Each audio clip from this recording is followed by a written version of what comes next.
Baik, mungkin sambil tetap mendownload dan saya menyiapkan aplikasinya, kita bisa lihat dulu slide-slide berikut. Nggak terlalu banyak, mungkin sedikit aja saya ceritakan. Jadi intinya yang mau kita lakukan hari ini, kita coba membuat batas-batas kajian hidrologis ya. Nah, jadi tentunya dengan gambar ini kita bisa lihat bahwa air di dunia ini berputar dalam satu siklus yang tertutup begitu ya, tidak ada yang keluar begitu. Nah, kenapa kemudian kita perlu membuat batas das? Karena adalah saat ya air itu turun ke bawah ya, misalkan di bagian ini, di bagian daratan ini tentunya ada proses peresapan dan pengaliran tentunya. Nah, inilah yang mau kita ketahui.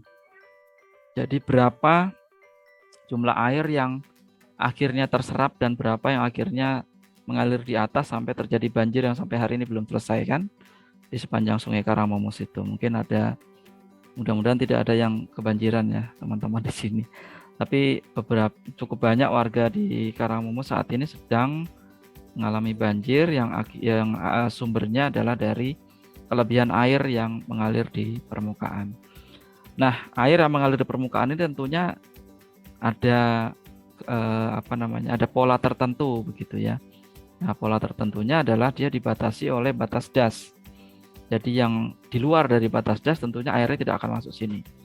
Jadi nanti akhirnya akan bisa dihitung sebenarnya dengan sangat sederhana berapa jumlah air yang masuk di dalam daerah tampungan atau das kita dan berapa yang teresapkan oleh tanah dan berapa yang mengalir keluar. Nah, yang mengalir keluar inilah yang kemudian akan tertampung di sungai kalau cukup begitu kan. Tapi kalau tidak cukup ya dia akan meluap kemana-mana. Nah, untuk itu maka di bagian perkuliahan dan materi hari ini kita coba melihat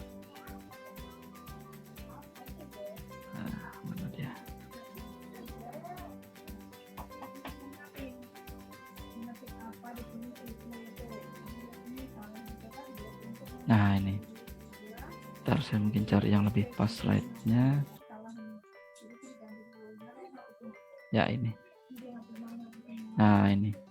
Jadi kalau melihat gambar ini harusnya bisa cukup jelas. Jadi gambarnya juga beranimasi.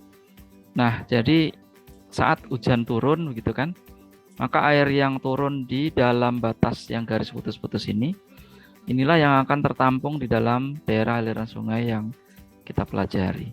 Di luar itu dia tidak akan masuk sini gitu. Nah, sehingga saat kita bisa menghitung berapa jumlah air yang diturunkan saat presipitasi terjadi atau hujan terjadi, nah, dan kita tahu berapa bagian dari air itu, berapa persen dari air itu yang teresapkan oleh tanah, gitu ya.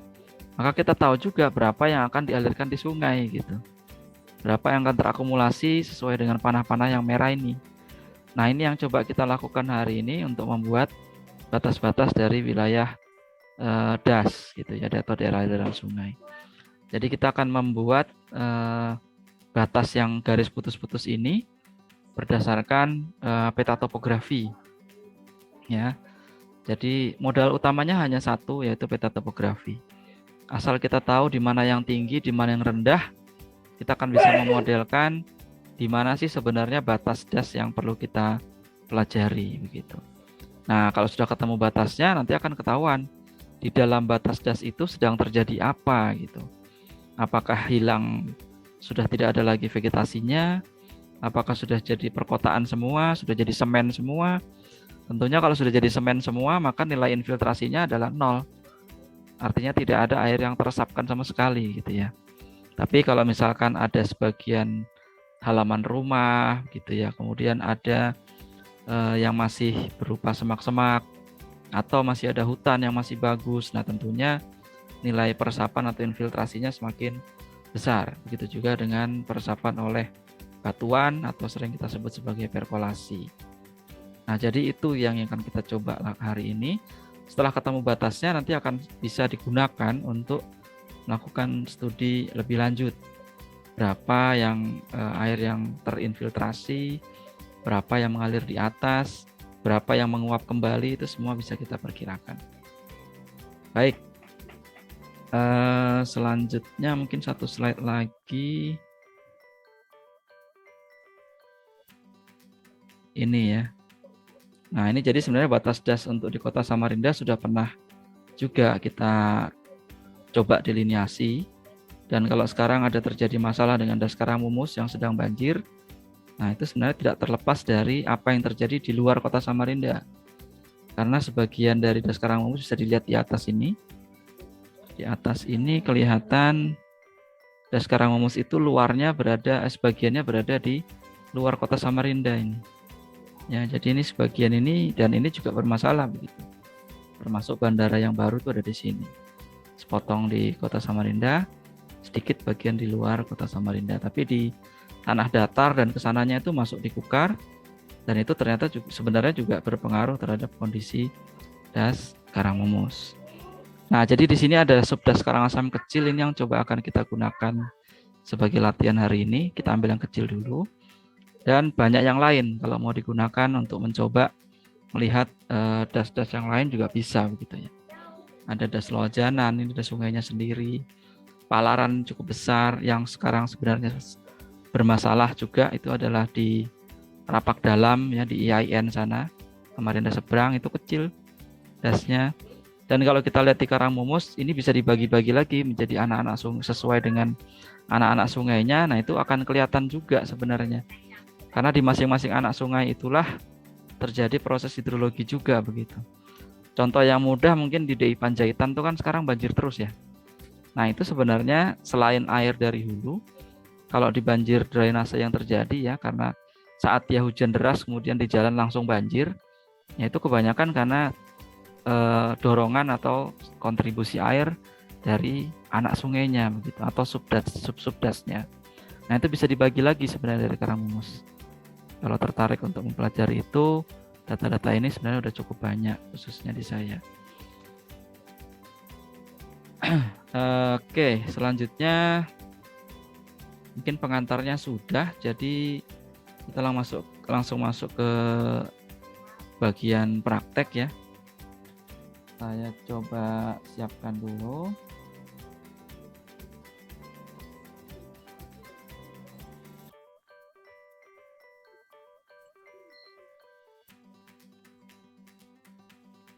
Baik, saya akan men-share QGIS-nya. Oke, jadi kalau memang belum terinstall, silakan nanti diinstal dulu saja QGIS-nya. Oke, nanti kalau sudah terinstall, saya tutup dulu.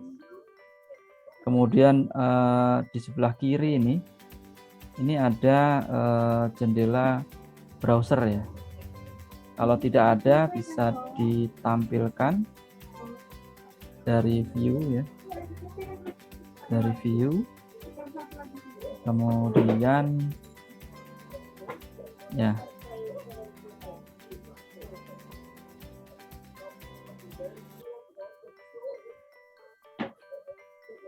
Kemudian di sini harusnya ada browser. Nah, ini panel ini. Ya, jadi di atas ada menu-menu sama seperti program komputer yang lain. Ada berbagai macam menu. Yang pertama mungkin kita pastikan dulu ada browser ini, karena ini penting untuk membuka dan menampilkan data kita. Kalau tidak ada nanti bisa dicek dari menu view. Kemudian dilihat di bagian panels. Nah, di panels ini ada browser, kemudian layers. Jadi dua ini saja yang paling penting. Jadi ada browser dan layers, diaktifkan. Akan muncul di sebelah kiri atau di tengah. Kalau sudah muncul dia akan seperti ini, dia menampilkan lokasi di komputer kita. Nah, ini mohon diingat saat mengekstrak data yang tadi sudah di-download itu posisinya di mana ya. Itu yang harus diingat. Kemudian layers-nya akan menampilkan apa saja yang sekarang tampil di bidang kerja kita di tempat yang di tengah ini. Nah, kita coba membuka data yang tadi sudah di-download. Tadi saya simpannya di sini, direktori saya namanya D, workspace, kemudian praktikum QGIS. Kemudian di bawahnya saya buat satu folder namanya deliniasi gas ya. Nah, ini saya buka semua di sini. ya, sesuai dengan yang tampil di file Explorer tadi atau di Finder kalau di Mac sama aja. Jadi inilah data-data yang tadi saya kirim. Jadi ada batas administrasi, ada batas das, ada das Karangasem kecil box, tapi ini nggak terkirim tadi ya, karena tidak perlu. Kemudian ada Demnas yang 1 Samarinda, ada Demnas yang Karangasem kecil. Kemudian ini beberapa hasil sementara tadi saya latihan. Kemudian ada KM Sungai Ordo, ini yang jaringan sungai. Ada Sungai Samarinda, ini yang seluruh Samarinda, jaringan sungainya. Toponimi untuk nama tempat. Kemudian ada transportasi LN, ini yang menampilkan jaringan jalan. Nah, ini yang kita butuhkan. Jadi kita hanya perlu satu, menampilkan sekarang hanya cukup satu saja, yaitu Demnas Karangasem kecil U ini. .tif. Jadi dia formatnya dalam GeoTIFF. Ya, setelah kita ekstrak dia akan muncul di sini. Ini coba kita tarik ke layers seperti ini ya. Jadi tarik ke bawah ke layers sehingga dia akan muncul nanti di bidang gambar yang di sebelah kanan. Oke, saya mau cek dulu apakah yang sudah punya QGIS sudah sampai di langkah yang sama. Pak Sundek, Pak Sundoyo, mana hilang semuanya? Oh, ada. Pak Sundek, Pak Sundoyo, Pak Subandi yang sudah pernah menginstal sebelumnya. Siap, sudah Pak. Nah, cuman agak berat ya Pak kalau kita masukin semua Pak ya? Iya memang, jangan. Makanya satu-satu aja Pak, sabar. Ini saya masih install Pak Budi, masih install terus ini. Iya, enggak masih apa-apa, install. Udah download tinggal install. Laptopnya Pak Sundek, laptopnya Pak Sundek aja ngos-ngosan, yang bagus apalagi kita nih Pak Budi. Makanya saya minta yang kecil aja, yang Karangasem kecil aja. Enggak, ini saya mau nanya itu apa spesifikasi laptop yang ini apa lumayan kuat untuk mengeksekusi program ini berapa ini apa yang RAM berapa? 4 sudah cukup minimum ya itu? 4 sudah cukup sebenarnya. 4 2. Enggak, soalnya ini apa punya saya 2 ini kayaknya nggak tahu kuat nggak itu. 2 giga. Iya. Kalau 2 berat memang. Ya memang berat ya. Ya. Kalau yang 4 sudah agak santai dia. Iya, sedang dia. Istilah nanti apa sekalian kalau keluar mungkin bisa diupdate. Siap. Oke, jadi intinya seperti itu untuk langkah pertama. Kita menampilkan satu saja dulu. Tampilkan satu saja cukup, yaitu yang Demnas Karangasem kecil U ini. Nah, ini kalau kita lihat, kemudian kita tampilkan yang batas das Samarinda. Ya, ini. Nah, ini jadi sebenarnya sudah ada batas dasnya. Kalau mau dipakai langsung juga bisa, tapi karena kita mau latihan ya, kita coba dulu melakukan supaya bisa mendapatkan batas dasnya begitu. Nah, ini kalau misalnya sudah muncul peta batas dasnya, kemudian mau terlihat begitu ya, data di belakangnya dan di depan, bisa di double klik di sebelah kiri sini. Batas das Samarinda versi 7 ini di double klik. Kemudian pergi ke bagian simbologi di sebelah kiri. Ini ada macam-macam menu. Nah, kemudian nanti ada dia sekarang menunjukkan simple fill ya, single symbol dan simple fill. Nah, ini kita klik saja simple fill-nya, kemudian fill color-nya kita matikan supaya tidak muncul warnanya memblok data di belakangnya. Jadi transparent fill, kemudian stroke color-nya untuk garisnya bisa kita buat mungkin warna yang terang, warna kuning. Kapan bela buku bebas? Ya, kemudian mungkin kita bisa tebalin jadi 0,5 mm tebalnya. Nah, jadi seperti ini ya. Jadi sebenarnya batas dasnya sudah ada, ini untuk memverifikasi dan memvalidasi saja betul enggak nanti delineasi yang kita lakukan. Nah, kalau mau tahu ini posisinya ada di mana, bisa ditampilkan juga yang jalan atau yang transportasi LN tadi. Tapi kalau tidak berat ya, kalau berat mungkin tidak usah komputernya. Nah, ini muncul jalannya semua. Jadi secara sederhana yang sekarang saya tunjuk ini secara relatif saja posisinya. Nah, ini simpang 4 yang saya tunjuk ini adalah simpang 4 air putih ya. Ini simpang 4 air putih. Jadi ke atas ini Jalan Suryanata, ke bawah ini Jalan Antasari, ke sebelah kiri ini Jalan MT Haryono ya. Kemudian ke kanan ini di Jalan Juanda. Nah, ini Jalan Juanda terus nanti sampai ketemu dengan simpangan dari Besarani. Awesarani ya, Iya. saya lupa namanya. Ini Awesarani ke utara. Ini yang ke sebelah kiri ini Kadri Uning. Kadri Kadri Uning. Uning, iya. Kemudian ke kanan ini Jalan Pembangunan. Sekarang namanya jalan apa? Ya, Suprapto. nanti, iya betul sekali. Suprapto. Ini nanti simpang Lembus. 4 tembus. Lebus mana? Ini M Yamin. Unmul sebelah sini. Nah, itu kira-kira posisi relatifnya seperti itu. Nah, kalau mau dibuat lebih rinci, mau melihat mana-mana daerahnya, silakan bisa ditambahkan yang toponimi. Nah, ini nanti jadi cukup berat ya datanya. Tampilannya cukup berat. Nah, ini kalau mau lebih rinci misalkan, nah ini bisa ditampilkan nanti labelnya. Jadi klik kanan saja di toponim ini. Kemudian bisa kita tampilkan labelnya. Nah, ini ada label. Kita pilih yang single label saja. Agak sabar ya, karena komputer saya juga berat ternyata. Karena datanya banyak sih. Kemudian ditampilkan value-nya di sini ada value ini ditampilkan yang NAMOBJ ya, NAMOBJ ini. Nah, kemudian supaya lebih tidak bermasalah dengan tampilan warna, nanti bisa pindah ke mask. Ini di bawah ini ada mask. Nah, di mask ini bisa di-enable saja. Nah, supaya nanti ada tampil seperti ini dan tidak bermasalah saat mask atau buffer ya, lupa saya. Dua-duanya saja ditampilkan. Oke, mask saja dulu ya, mask. Coba kita apply.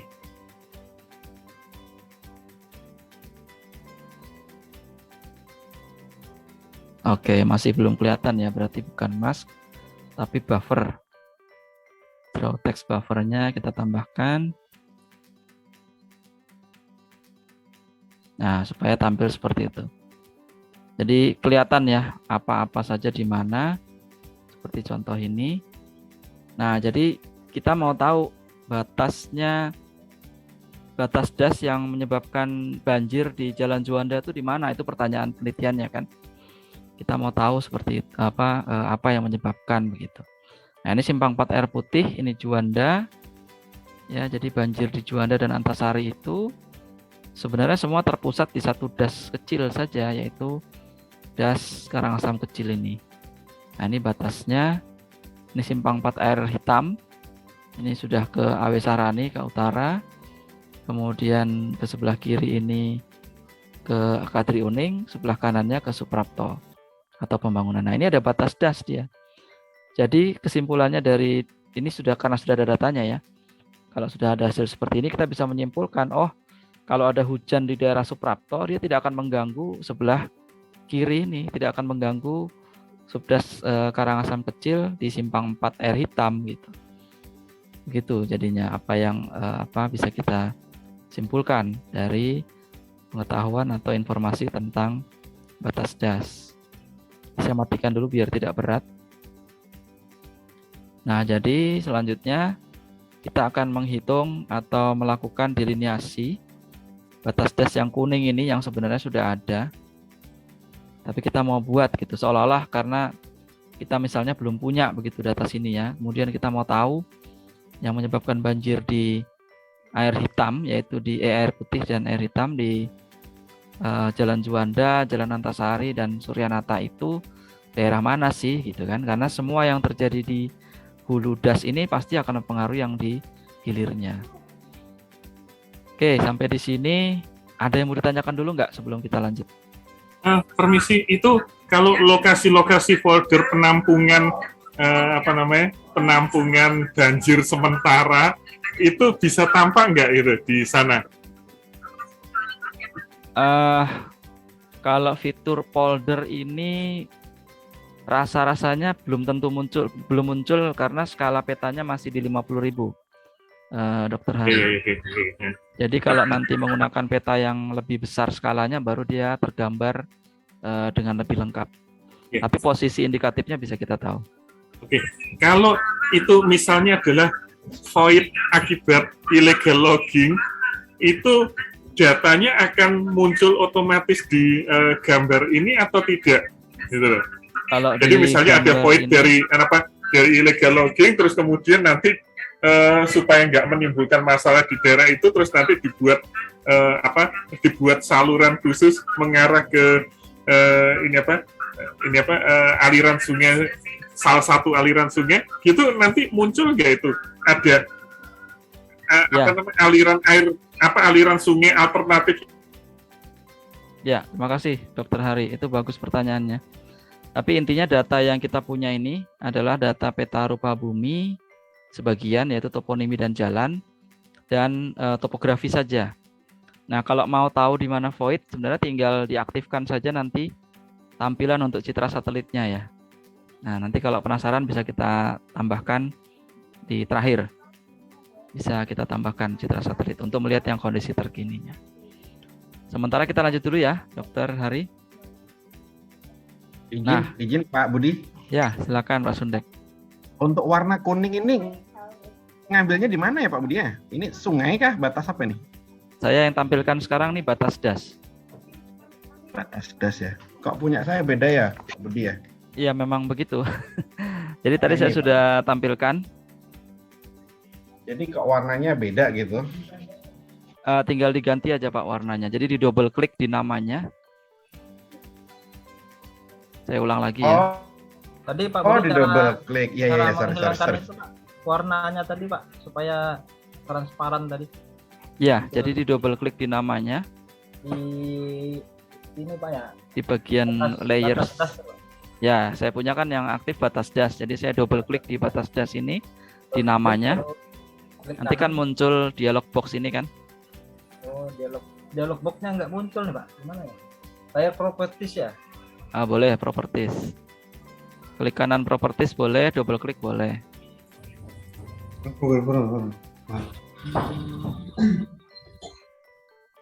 Tapi munculnya nggak sama nih tampilannya Pak. Oh ya kah? Tampilnya apa? Di layar properties ini hanya ini aja Pak, informasi. Oh ya, Nggak itu sama. karena yang sedang terpilih menunya di sebelah kiri itu yang information, Pak. Seperti yang tampil sekarang kan? Ya, itu. Nah, ini tinggal dipindah ke yang simbologi. Jadi di sebelah kiri itu banyak menunya. Dipilihnya yang simbologi. Nah, kalau sudah di simbologi, sekarang menunjukkan single simbol di kanan ini. Kemudian di bawahnya ada fill dan simple fill. Nah, ini fill-nya tinggal dimatikan aja, fill color-nya ini. Ada fill color, dimatikan di segitiganya ini. Nah, nanti dipilih yang transparent fill seperti yang sekarang muncul. Nah, dia akan bolong, tidak kelihatan belakangnya. Kemudian warna sampingnya kalau mau diganti tinggal diklik yang stroke color-nya ini diganti warnanya. Ini bisa dipilih saja. Oke ya, kira-kira begitu untuk menampilkan. Mas, tadi saya terkeluar mungkin ada masalah jaringan. Ini saya online lagi pakai Zoom. Jadi gimana Pak Budi tadi kalau misalnya ada void yang terhubung dengan aliran air Sungai Mahakam itu aliran air sungai tertentu itu nanti bisa muncul di program ini atau tidak? Gitu. Atau harus harus di setting ulang, dicari lagi gambar datanya gitu. Kalau dari data yang sekarang saya berikan belum ada, Dok. Oh ya. Tapi data itu bisa dicari gitu. Ya.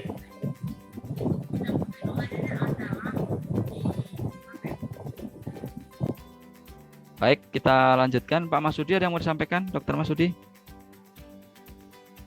Maaf Pak Budi, saya baru masuk ini, soalnya ada perjalanan menuju ke rumah tadi, jadi belum sempat download Pak.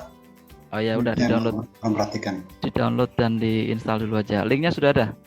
Dan itu ada 7 ini ya, ada 7 data ya, itu di semuanya semua di download itu ya, 7 datanya itu. Iya, 8 sebenarnya. Terakhir tadi ada 1 tambahan. Kalau Itu- softwarenya sudah ada, Dok? Servernya yang mana ya servernya ya? QGIS. Ya itu GIS-nya belum ketemu. Ini saya pakainya Windows atau Mac? Windows. Saya posting lagi di kolom chat ya. Oh, kolom chat ya. Ya, silakan di-download, Dok, sambil menunggu. Oke, kita lanjut dulu ya. Nanti bisa dicek lagi rekamannya. Kita masih ada waktu sedikit. Nah, jadi kalau sudah tampil seperti ini sekarang sebenarnya tidak perlu menampilkan batas das. Ini hanya untuk memverifikasi saja. Nanti kalau sudah selesai, hasil kita tuh betul atau enggak gitu ya. Kira-kira seperti itulah. Nah, jadi yang batas das ini bisa kita matikan. Karena harusnya kita belum tahu kan batas dasnya itu seperti apa, dan baru mau kita deliniasi begitu. Setelah informasi dari lokasi dengan jalan dan titik-titik tadi, ya kan seperti ini ketahuan posisinya di mana-mana. Kemudian kita mau mendownload, oh iya saya mau melakukan deliniasi sekarang, menentukan batas das yang menyebabkan banjir di kawasan Jalan Juanda dan Jalan Antasari misalkan seperti itu. Nah, jadi kita matikan saja, tinggalkan hanya 1 Demnas Karangasem kecil U ini. Nah, kita selanjutnya bisa lakukan langkah-langkah deliniasinya ya. Nah, ini mohon disimak dulu karena cukup ada beberapa langkah yang agak panjang. Nah, jadi yang pertama kita sudah tampilkan data utamanya berupa data topografi. Kemudian langkah berikutnya kita akan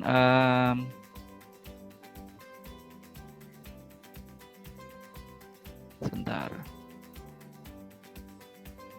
Mabuk juga komputer saya karena ini buka banyak. Oke. Jadi yang pertama kita nanti akan melakukan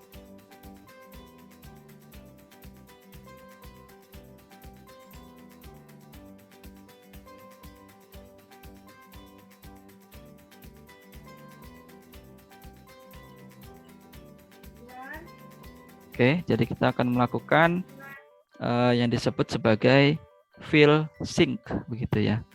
Jadi menu-menunya ini saya tulis dan saya posting ke kolom chat untuk dicatat saja, tapi hanya daftar langkah sebenarnya. Jadi yang pertama fill sync. Jadi fill sync ini intinya begini. Jadi dari data topografi ini mungkin masih ada yang error begitu, masih ada yang salah gitu ya. Jadi dan tidak masuk akal begitu ya. Nah, itu yang akan kemudian dicoba dibersihkan oleh perintah yang namanya fill sync ini. Nah, ini jadi kita bisa dicek di bagian bawah kiri ini. Teman-teman ada fasilitas untuk mencari. Jadi fasilitas search di bawah kiri ini ada gambar kaca pembesar itu. Nah, ini kemudian kita coba ketik saja fill,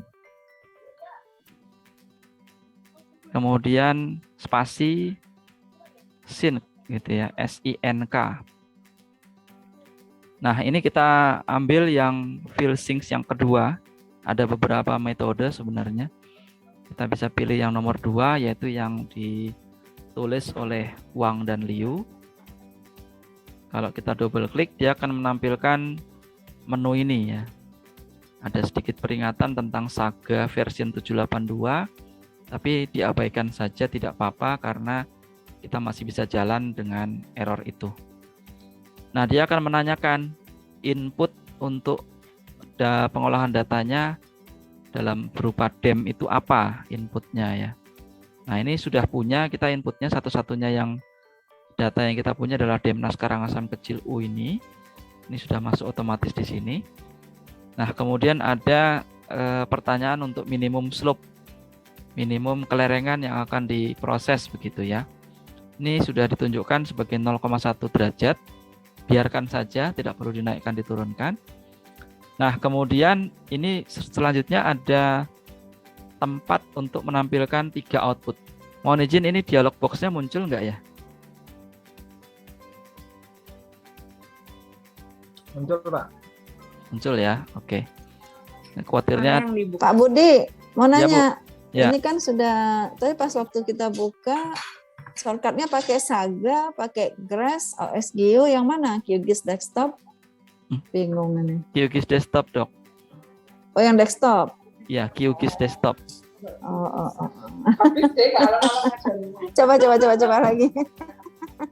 Dengerin dulu aja dulu ini, Dokter Ika, mungkin ini lagi Ya? ini. Mungkin di ini dulu, diperhatikan yang ini, yang Dokter Enggak. Budi ini dulu. Memang, tapi nggak ngerti-ngerti nih. Lagi mau buka punya sendiri dulu. Sudah download, sudah install kan? Penasaran Dokter Ika sudah. Penasaran, soalnya semuanya belum dibuka. Saya belum selesai malah ya. Kalau dengar ini aja installnya. nggak dipraktek nggak bisa, Mas. Saya Ya, malah Dok, belum silakan. apa-apa. Ya. Sudah nggak Silakan ngerti, di-load ngotot dulu. lagi lah. Silakan di-load dulu. Oke, sambil pelan-pelan saya maju nih ya. Nanti setelah di-load ya, tadi perintah pertama yaitu fill sync ya. Fill sync itu diketikkan di sini di bagian search ini, di kiri bawah ini ada kolom kotak kecil untuk search. Ini search-nya bisa bermacam-macam, tapi yang paling utama kita pakai untuk mencari perintah ya. Nah, perintahnya yang pertama adalah fill syncs. Kemudian kita pilih yang nomor 2, yaitu yang fill syncs dalam kurung Wang dan Liu. Nah, ini. Nah, selanjutnya ada, tadi sudah dijelaskan tentang minimum slope, tidak perlu diganti. Kemudian ada 3 tempat untuk mengisikan hasil dari processing ini. Nah, jadi dia langsung membuat batas das sebenarnya untuk perintah ini. Hanya saja nanti perlu kita rapikan lagi lah, kira-kira begitu. Nah, yang pertama outputnya adalah field dem namanya. Field dem ini intinya data topografi yang tadi sudah dikoreksi untuk kesalahan yang ada bolong begitu ya, atau ada yang kurang dan seterusnya. Nah, ini bisa kita isi dengan mengklik yang sebelah kanan ini. Ada kotak dengan tombol segitiga di situ, field dem. Kemudian ada pilihannya, ada 2, save to temporary file atau save to file. Sebaiknya save to file saja supaya tidak membebani memori kita ya. Jadi save to file saja. Nah, ini kita bisa masukkan namanya, mungkin karena kita sedang bekerja dengan Karangasem kecil, jadi kita sebut saja dia sebagai KAK garis bawah FS01. Nah, ini karena saya sudah mencoba tadi, saya replace aja yang sudah saya buat. Tapi kalau mungkin teman-teman belum, pasti tidak ada perintah mereplace. Nah, jadi sudah terbentuk di sini, outputnya nanti akan disimpan dengan nama ini untuk yang field dem atau hasil dari fill syncs tadi. Nah, kemudian ada hasil yang kedua namanya flow direction. Nah, flow direction ini intinya begini, penjelasannya mungkin bisa saya sampaikan sedikit. Karena kita semua tahu ya, karena air itu mengalir menggunakan prinsip gravitasi, maka dia akan mengalir dari tempat yang tinggi ke tempat yang rendah, gitu kan. Sehingga kalau kita punya, saya mungkin saya cancel saja dulu ini untuk menjelaskan ini. Nah, jadi kelihatan saat di zoom, data topografinya itu hanya berbentuk kotak-kotak seperti ini ya. Hanya berbentuk kotak-kotak seperti ini, di mana yang warnanya putih itu adalah nilainya lebih tinggi. Artinya elevasinya di situ lebih tinggi, ketinggian tempatnya gitu. Nah, saat air berada di putih ini, maka dia akan menuju ke tempat yang paling rendah di sekitarnya, kan gitu. Dia tidak akan menuju tempat yang tidak paling rendah, ya kan? Dia pasti menuju ke tempat yang paling rendah. yang perbedaan elevasinya paling banyak begitu. Nah, jadi itu akan dihitung berdasarkan nilai-nilai pada kotak-kotak ini. Karena setiap kotak ini ada nilainya, yaitu nilai ketinggian tempat. Kalau kita klik tombol I ini, Identify Features, ini bisa muncul. Nah, ini nilainya ada di 116 meter. Kemudian yang hitam ini, agak-agak gelap ini, kalau kita klik, nah dia sudah di 50 meter. Jadi semua kotak ini ada nilainya. Nah, flow direction itu adalah perintah untuk menjelaskan kemana air itu mengalir berdasarkan ketinggian tempat dari 8 kotak di sekitarnya gitu. Ini kan kalau kita zoom in, nah ini bisa kelihatan ya, 1, 2, 3, 4, 5, 6, 7, 8, 9. Jadi kotak yang di tengah ini, saya annotate dulu. Jadi kotak yang di tengah ini, dia mengalirnya airnya kemana? Apakah ke ujung kiri atas, tengah atas, atau kanan atas, atau kanan tengah, kanan bawah, tengah bawah, kiri bawah, atau kiri tengah gitu kan. Jadi dari 9 sel ini, yang sel pertama di tengah ini dia mau mengalir kemana airnya. Nah itu dihitungnya berdasarkan perbedaan elevasi dari lokasinya gitu. Nah dia akan mengalir ke tempat yang perbedaan elevasinya paling banyak. Jadi prinsipnya seperti itu. Oke, sambil saya cek lagi, Dokter Rika udah berhasil membuka, Dok?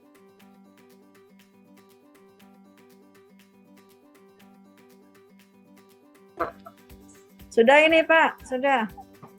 Oke, mantap, Dok. Alhamdulillah. Tapi nggak tahu apakah benar apa enggak ini kok kayak ada Pulau Kalimantan. Oh gitu. Yang Bapak buka apa? Yang Demnas itu yang Pak Budi buka apa itu yang di slide sekarang? Demnas Karangasem kecil. Demnas Karangasem kecil ya, coba ya. Yang lainnya nggak usah dibuka, Dok. Nanti malah berat. Satu itu aja yang dibuka. Dokter Ferry udah beres?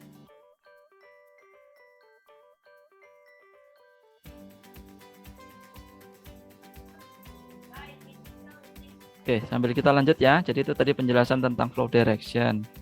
Belum, kita belum selesai download apa? Belum selesai install itu. Pak Budi ada hand sepertinya. Oke. Nggak tahu laptopnya kali ini sepertinya. Siap.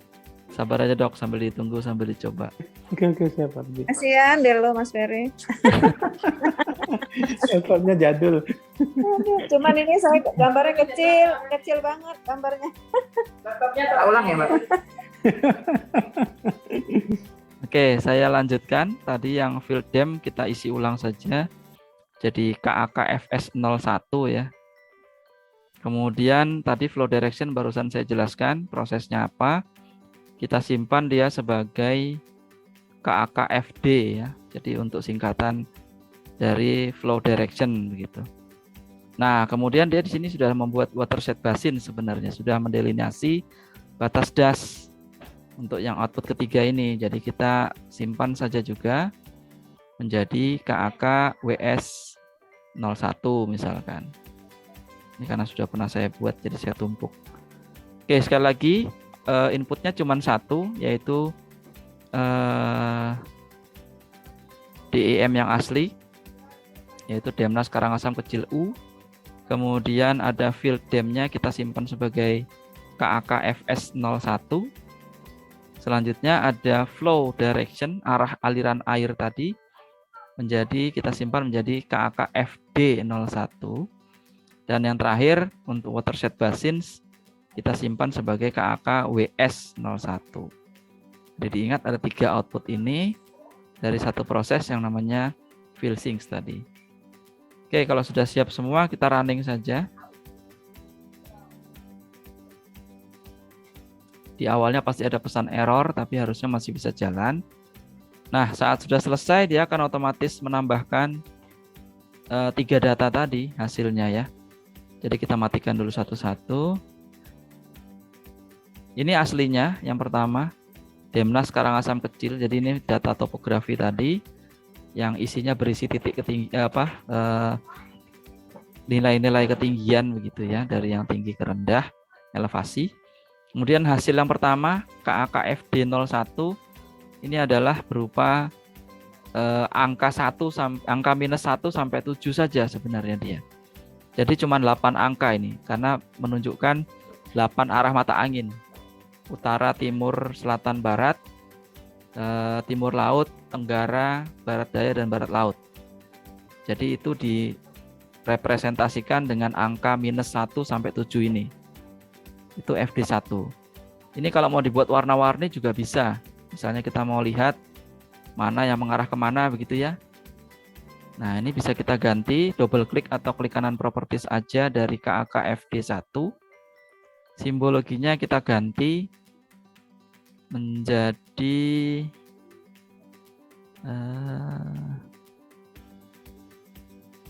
ini unique values ya. Jadi ada simbologi di sini di sebelah kiri. Kemudian ada di sini namanya render type. Ya, dia mau menggunakan model apa untuk mewarnai lah kira-kira begitu. Dipilih yang palette atau unique value. Kemudian nanti bisa diklik classify ini. Dia akan muncul nilai dari -1 sampai 7. Jadi ya -1 ini berdasarkan arah mata angin saja ya. Tapi kita harus lihat lagi nanti arahnya. Tapi intinya 8 mata angin itu ditampilkan di sini. Nah, ini bisa kita apply. Nah, sehingga ini adalah arah mata angin dari aliran air di das Karangasem Kecil. Kalau yang seragam warnanya seperti ini berarti dia mengalirnya mirip begitu ya. Sama begitu. Dan seterusnya. Tapi ini intinya 8 arah mata angin. Nah, selanjutnya ada yang FS. FS ini tadi fill sinks. Jadi data elevasi yang sudah dikoreksi begitu. Nanti ini yang akan kita gunakan di proses selanjutnya. Nah, kemudian yang menarik ada WS ini. Jadi WS ini sebenarnya sudah mendeliniasi secara otomatis batas dasnya begitu ya. Ini sudah batas dasnya. Jadi Karangasem Kecil itu ada di yang warna hitam. Ini gitu ya. Ini kalau mau diwarnain juga bisa karena harusnya nilainya juga tidak banyak ya, karena batas dasnya tidak banyak. Kembali lagi ke simbologi tadi, bisa dibuat yang unique values, kemudian classify. Ini harusnya tidak terlalu banyak dasnya. Nah ini ada beberapa. Kalau mau dibuat berwarna ya bisa, tapi yang penting sebenarnya batas das Karangasem Kecilnya adalah yang biru muda ini.